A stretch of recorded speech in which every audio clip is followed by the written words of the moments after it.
कि तुम बोलो कि तुम पाकिस्तानी हो। हमारे देश के हिंदुओं को जबरदस्ती कहलवाया जाएगा तो बोलो तुम पाकिस्तानी हो। क्यों बोले पाकिस्तान? हम नहीं बोल सकते, हम देशभक्त हैं, मर जाएंगे कट जाएंगे, हम नहीं बोल सकते हम पाकिस्तानी हैं। ये कैसा कानून है, ये कैसी सरकार है, ये कैसी आजाद भारत। जिन लोगों ने आजादी के लिए लड़ाई की थी उन्होंने सपने में नहीं सोचा था 70 साल के बाद एक ऐसा टाइम आएगा जब देश की सरकार कहेगी, जबरदस्ती कहेगी, बोलो तुम पाकिस्तानी हो, नहीं तो तुमको डिटेंशन सेंटर में भेजेंगे।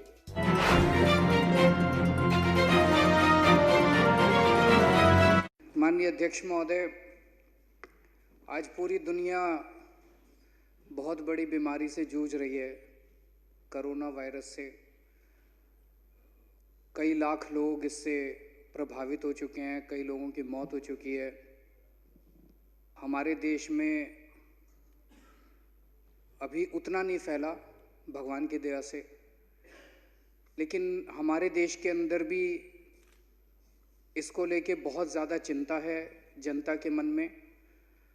और मैं समझता हूँ कि इस वक्त ये सबसे बड़ी चिंता होनी चाहिए हमारे सबके सामने, जनता के सामने भी और सारी सरकारों के सामने भी और सभी पार्टियों के सामने भी। हमारे देश में इस टाइम बेरोजगारी बहुत बड़े स्तर पे बढ़ी हुई है। हमारे बच्चे बेरोजगार घूम रहे हैं और बेरोजगारी दिन ब दिन इतनी बढ़ती जा रही है क्योंकि अर्थव्यवस्था का बहुत बुरा हाल हो चुका है कि मुझे लगता है कि सारी सरकारों को मिलके इस वक्त बेरोजगारी और अर्थव्यवस्था की तरफ ध्यान देना चाहिए। ऐसे में जब हमारे सामने जनता की रियल समस्याएं हैं, उन समस्याओं को बाजू करके अगर हम एक काल्पनिक समस्या पैदा कर दें और सारा देश उसके अंदर उलझ जाए और सारे देश के अंदर उसको लेके हाहाकार मची हो, तो मुझे नहीं लगता ये देश हित की बात है। इससे देश की प्रगति नहीं हो सकती, इससे अपने बच्चों को नौकरी नहीं मिल सकती। सारा देश इस टाइम सीए, एनआरसी, एनपीआर, इसने ये कहा, उसने ये कहा, नागरिकता साबित करनी पड़ेगी। क्यों? इससे किसका फायदा हो रहा है? इससे देश आगे कैसे बढ़ेगा, मेरी तो ये समझ के बाहर है। एक ये मैं टीवी डिबेट्स में भी देखता हूं और कई बार कई लोग ये कह रहे हैं, भाई अभी तो एनआरसी का ड्राफ्ट ही नहीं आया, एनआरसी तो होने ही नहीं वाला। अध्यक्ष महोदय, 20 जून 2019 को राष्ट्रपति श्री कोविंद जी ने दोनों सदनों को जो जॉइंट एड्रेस किया था, उसमें उन्होंने साफ साफ कहा था, उन्हीं के शब्द में इस्तेमाल कर रहा हूं, मेरी सरकार ने ये तय किया है कि एनआरसी को प्राथमिकता के आधार पर अमल में लाया जाएगा। तो राष्ट्रपति तो इस देश के सर्वोच्च अथॉरिटी हैं। अगर राष्ट्रपति ने कहा है कि एनआरसी को लागू किया जाएगा तो एनआरसी को लागू किया जाएगा। हमारे देश के माननीय गृह मंत्री जी ने 10 दिसंबर को संसद के अंदर स्टेटमेंट दिया था। हम इस पर, उन्हीं के शब्द में इस्तेमाल कर रहा हूं, 10 दिसंबर को माननीय गृह मंत्री जी ने संसद में कहा था, हम इस पर बिल्कुल साफ हैं कि एनआरसी तो इस देश में होकर रहेगा। राष्ट्रपति जी ने कह दिया, माननीय गृह मंत्री जी ने कह दिया, तो फिर बचा क्या? अब ये कह रहे हैं भाई सीए अलग है, एनपीआर अलग है, एनआरसी अलग है। आपके कहने से तो नहीं होगा ना। अभी डिप्टी सीएम साहब ने बड़े अच्छे से एक्सप्लेन कर दिया कि कानून के अंदर किस तरह से ये सारे कानून एक दूसरे से इनका रिश्ता है। एनपीआर तो 2010 में भी हुआ था, तब तो कोई अफरा तफरी नहीं बची। एनपीआर तो इन्हीं की सरकार ने 2015 में आने के बाद भी किया था, तब तो अफरा तफरी नहीं बची। अब अफरा तफरी क्यों मच रही है? अब अफरा तफरी इसलिए मच रही है क्योंकि माननीय गृह मंत्री जी ने खुद समझाया है और उन्हीं के शब्द हैं। उन्होंने कहा कि क्रोनोलॉजी समझने की कोशिश कीजिए, ये उनके शब्द हैं। पहले सीए आएगा, फिर एनपीआर आएगा और फिर एनआरसी आएगा। उन्होंने खुद कहा है माननीय गृह मंत्री जी ने कि तीनों चीजें इंटरलिंक्ड हैं। हम नहीं कह रहे। मैं आज एक एक शब्द वो बोलूंगा जो केंद्र सरकार की किसी ना किसी अथॉरिटी ने कही या कानून में लिखी हुई है। अब लोगों के अंदर चिंता इसलिए है कि इस पिछले 5 साल के दौरान लोगों ने आसाम के अंदर डिटेंशन सेंटर में क्या हुआ। आसाम में एनआरसी हुआ। आसाम में एनआरसी होने के बाद 19 लाख लोगों को सिटीजन नहीं है ये घोषित कर दिया गया और उनको डिटेंशन सेंटर में भेज दिया गया, उनको जेल में भेज दिया गया। और उन जेल में उन लोगों का क्या हाल हुआ ये सारे देश ने देखा। इसलिए अब देश के अंदर इस बात को लेकर चिंता है कि कहीं मेरा नाम भी तो एनआरसी में से गायब नहीं हो जाएगा, कहीं मैं भी तो डिटेंशन सेंटर में नहीं चला जाऊंगा। अब इसका प्रोसेस क्या है? इसका प्रोसेस ये है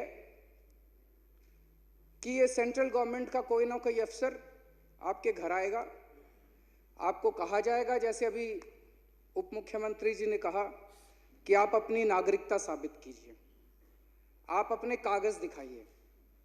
अगर आप अपने कागज दिखा दोगे तो चाहे आप हिंदू हो, चाहे आप मुसलमान हो, चाहे आप किसी भी धर्म के हो, आप नागरिक हो गए। और अगर आप कागज नहीं दिखा पाओगे तो अगर आप मुसलमान हो तो आप सीधे डिटेंशन सेंटर में जाओगे। और अगर आप हिंदू हो तो आपसे पूछा जाएगा पाकिस्तान से आए हो। अगर आप कहोगे हाँ पाकिस्तान से आया हूं तो आपके सारे कागज बना देंगे, आपसे कुछ नहीं पूछा जाएगा, आपको नागरिकता दे दी जाएगी। अगर आप कहोगे नहीं मैं हिंदुस्तान में पैदा हुआ हिंदू हूं तो कहेंगे आपके कागज नहीं बनाएंगे, आपको डिटेंशन सेंटर में भेज दिया जाएगा। बताओ भारत के हिंदुओं ने क्या कसूर कर दिया जी? भारत में पैदा हुए हिंदू, भारत, ये कानून मैं जितना पढ़ता हूं मुझे समझ नहीं आता कि ये कानून पाकिस्तान के हिंदुओं के लिए है और हिंदुस्तान के हिंदुओं के खिलाफ है। हिंदुस्तान के हिंदुओं को ये कहा जा रहा है जिसके पास कागज नहीं होगा, और अधिकतर के पास कागज नहीं होगा, 90% से ज्यादा लोगों के पास कागज नहीं होगा, उनको कहा जाएगा कि तुम बोलो कि तुम पाकिस्तानी हो। हमारे देश के हिंदुओं को जबरदस्ती कहलवाया जाएगा तो बोलो तुम पाकिस्तानी हो। क्यों बोले पाकिस्तानी? हम नहीं बोल सकते, हम देशभक्त हैं, मर जाएंगे कट जाएंगे, हम नहीं बोल सकते हम पाकिस्तानी हैं। ये कैसा कानून है? ये कैसी सरकार है? ये कैसी आजाद भारत? जिन लोगों ने आजादी के लिए लड़ाई की थी उन्होंने सपने में नहीं सोचा था 70 साल के बाद एक ऐसा टाइम आएगा जब देश की सरकार कहेगी, जबरदस्ती कहेगी बोलो तुम पाकिस्तानी हो नहीं तो तुमको डिटेंशन सेंटर में भेजेंगे। जो बोल देगा मैं पाकिस्तानी हूं उसको नागरिकता दे दी जाएगी। जो कहेगा ना मैं हिंदुस्तानी हूं लेकिन मेरे पास कागज नहीं है उसको डिटेंशन सेंटर में भेज देंगे। ये कैसा कानून है? एक गलतफहमी फैली हुई है बहुत लोगों में। जब बात करता हूं लोग कहते हैं ना जी वो हिंदुस्तानियों को तो, हिंदुओं को तो नागरिकता मिल जाएगी। मैं अमित शाह जी का स्टेटमेंट इस बारे में 17 दिसंबर को माननीय गृह मंत्री जी ने आज तक को इंटरव्यू दिया था, उसमें उन्होंने साफ साफ कहा था, उन्हीं के शब्द हैं, मैं स्पष्ट कर दूं एनआरसी में धर्म के आधार पे कोई कार्रवाई नहीं होगी। इस देश में जो कोई भी एनआरसी के तहत इस देश का सिटीजन नहीं पाया जाएगा उसे इस देश से निकाल दिया जाएगा। तो एनआरसी सिर्फ मुस्लिम के लिए है ये कहना ठीक नहीं है। ये गृह मंत्री जी कह रहे हैं, वो खुद ही कह रहे हैं कि हिंदुओं के खिलाफ भी है मुसलमानों के खिलाफ। तो जो हिंदू इस गलत फहमी में हैं कि उन लोगों को इसके अंदर सिटीजन, अगर उनके पास कागज नहीं हुए तो उनको नागरिक मिल जाएगी, उनको जिन हिंदुओं के पास कागज नहीं है अगर वो एफिडेविट पे ये लिख के देंगे कि मैं पाकिस्तानी हूं तभी नागरिकता मिलेगी। जो ये लिख के देंगे, जो ये नहीं लिख के देंगे, मैं एफिडेविट नहीं देंगे कि मैं पाकिस्तानी नहीं हूं, उनको नागरिकता नहीं मिलने वाली।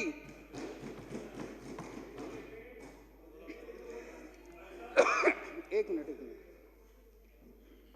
ये कहा जा रहा है कि डॉक्यूमेंट्स नहीं मांगे जाएंगे। कल मैंने माननीय गृह मंत्री जी का बयान सुना पार्लियामेंट के अंदर। पार्लियामेंट में उन्होंने साफ कर दिया एनपीआर के तहत जो एनपीआर की एक्सरसाइज शुरू हो रही है 1 अप्रैल से, उसमें डॉक्यूमेंट्स नहीं मांगे जाएंगे। उन्होंने ये नहीं कहा कि एनआरसी में डॉक्यूमेंट्स नहीं मांगे जाएंगे।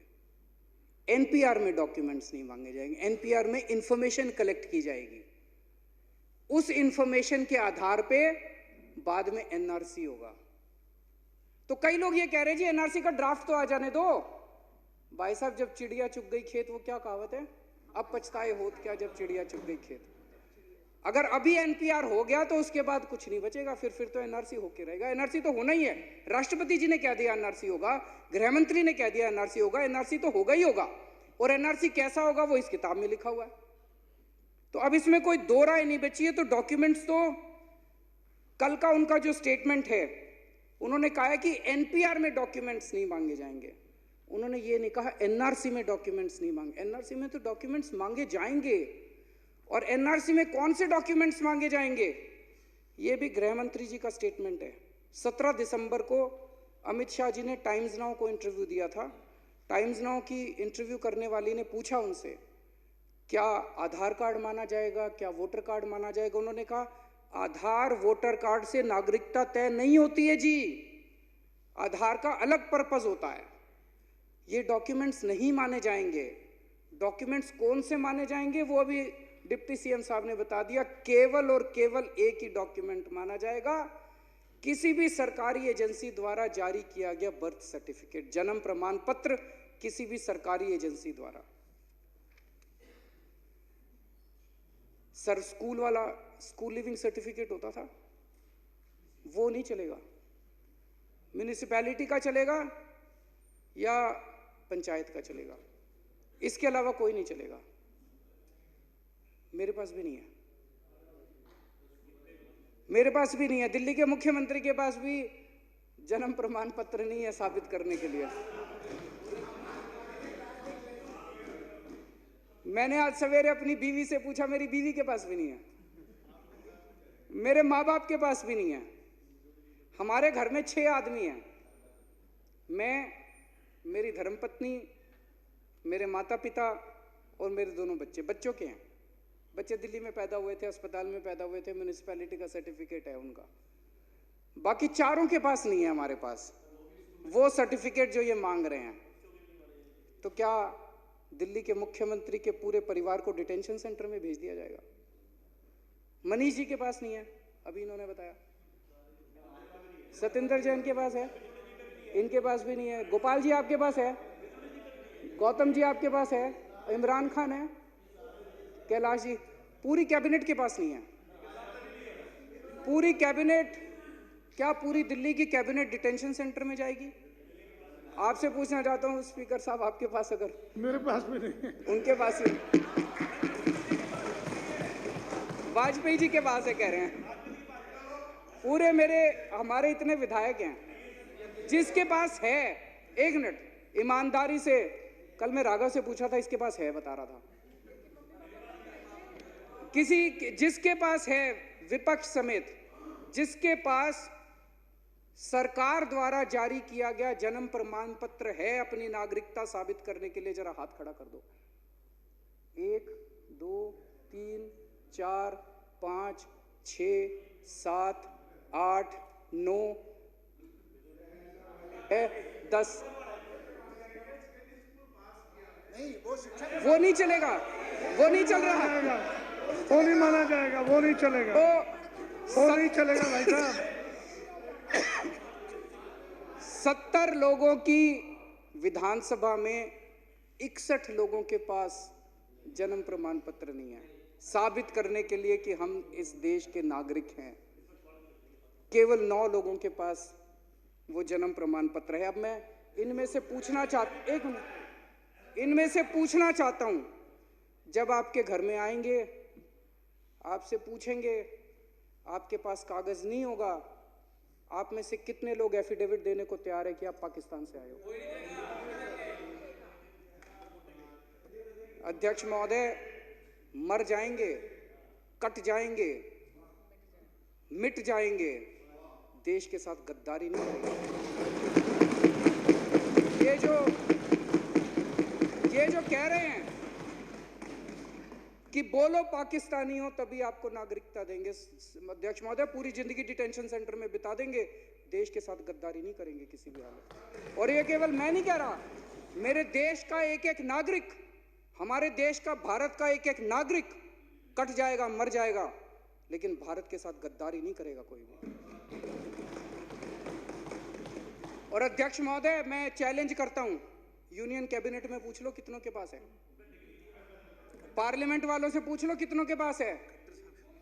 अभी एक और मुख्यमंत्री केसीआर थे शायद, मैं नाम भूल गया, उन्होंने कहा, बोले मेरे पास भी नहीं है, उन्होंने खुद कहा 3-4 दिन पहले, बोले अब मैं आत्महत्या कर लूं क्या, मेरे को डिटेंशन सेंटर में भेजोगे क्या।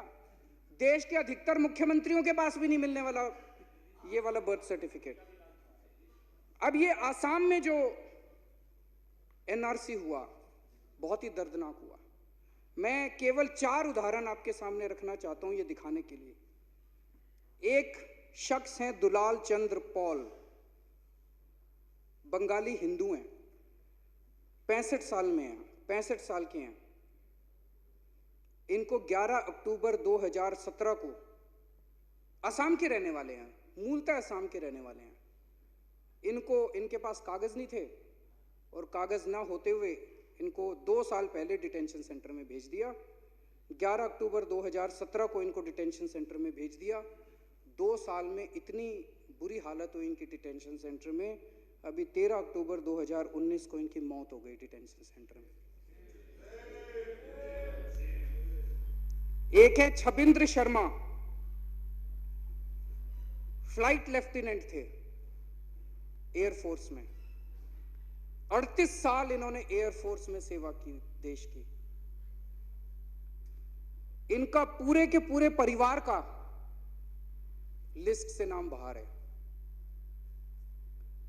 28 फरवरी 2018 को ये फ्लाइट लेफ्टिनेंट के तौर पे रिटायर हुए और 30 जुलाई 2018 को जो लिस्ट निकली सिटीजन्स की, उस लिस्ट में इनका नाम नहीं था।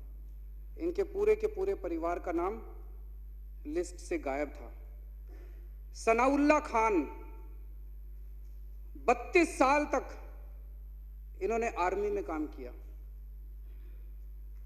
और इनके पूरे परिवार को, सनाउल्लाह खान, उनकी पत्नी और 3 बच्चे, 5 को विदेशी करार दे दिया गया। 32 साल सेना में काम करने के बाद इनके पूरे परिवार को विदेशी करार दे दिया गया और इनको डिटेंशन सेंटर में डाल दिया गया।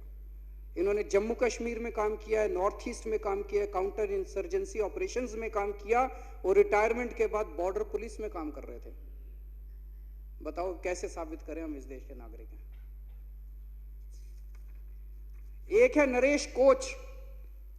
नरेश कोच, वहां पे एक कोच ट्राइब है आसाम के अंदर, मतलब ये तो सवाल ही नहीं उठता कि बांग्लादेशी थे, वहां कोच ट्राइब के थे ये।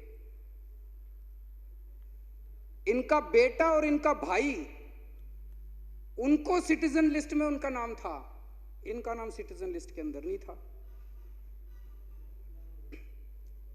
इनकी भी मौत हो गई डिटेंशन सेंटर के अंदर। रतन चंद्र विश्वास, दलित हिंदू हैं। इनका एक वीडियो आया था जिसमें डिटेंशन सेंटर के अंदर ये बेड से इनको बांध रखा है। 6ठी क्लास तक पढ़े हुए हैं। इनके पिताजी का नाम 1966 की वोटर लिस्ट में है, उसके बावजूद इनको नहीं माना। जैसे उन्होंने कहा वोटर लिस्ट नहीं मानी जाएगी, 1966 की वोटर लिस्ट में इनके पिताजी का नाम है, लेकिन इनको नागरिक नहीं माना गया। इनके पिताजी के नाम पे जमीन है। 2 साल से ये 2 साल 5 महीने से डिटेंशन सेंटर में है। तो 19 लाख लोगों को फर्जी तौर पे असम के अंदर डिटेंशन सेंटर में डाला हुआ है। 19 लाख लोगों को नागरिक नहीं है ऐसा करार दिया गया है, जिसमें 14 लाख हिंदू हैं, 5 लाख मुसलमान हैं। मैं सोच रहा था दिल्ली में 40 लाख पूर्वांचली रहते हैं, उत्तर प्रदेश और बिहार से आए हुए 40 लाख लोग हैं। अब ये सारे लोग अपने गांव में जाके कागज बनवाने जाएंगे, और कौन कागज बना के देगा?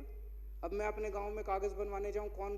पहले जमाने में कहाँ अस्पताल में, तो मैं भी घर में ही पैदा हुआ था, सब घर में पैदा होते थे, दाई आया करती थी उन दिनों में। तो अब वो कौन सर्टिफिकेट बना के देगा? कहां से सर्टिफिकेट लेके जाएं? 11 राज्यों ने, आज दिल्ली समेत 11 राज्यों की विधानसभाओं ने प्रस्ताव पारित करके कहा है कि एनपीआर और एनआरसी लागू नहीं होना चाहिए। ये कोई छोटी बात नहीं है। 11 राज्य मतलब लगभग आधे भारतवर्ष ने कह दिया कि एनपीआर और एनआरसी लागू नहीं होना चाहिए। मध्य प्रदेश, राजस्थान, वेस्ट बंगाल, तमिलनाडु तो इन्हीं के अपने पार्टनर हैं, केरला, आंध्र प्रदेश और तेलंगाना दोनों इनके कभी हाँ कभी ना, कभी इनके पार्टनर होते हैं, कभी नहीं होते। पंजाब में अकाली दल भी इनके पार्टनर हैं, बिहार भी इनके पार्टनर हैं, पुडुचेरी, आज दिल्ली भी इसमें शामिल हो रहा है। तो इन सब विधानसभाओं ने प्रस्ताव पारित कर दिए कि ये कानून पास नहीं होना चाहिए, लागू नहीं होना चाहिए। तो मेरी भी केंद्र सरकार से हाथ जोड़ के विनती है कि इस पूरे एनपीआर को और एनआरसी को विड्रॉ किया जाए और किसी भी हालत में इसको लागू नहीं किया जाए। तो माननीय मंत्री जी द्वारा जो प्रस्ताव रखा गया था, उस प्रस्ताव का मैं पूरी तरह से समर्थन करता हूँ।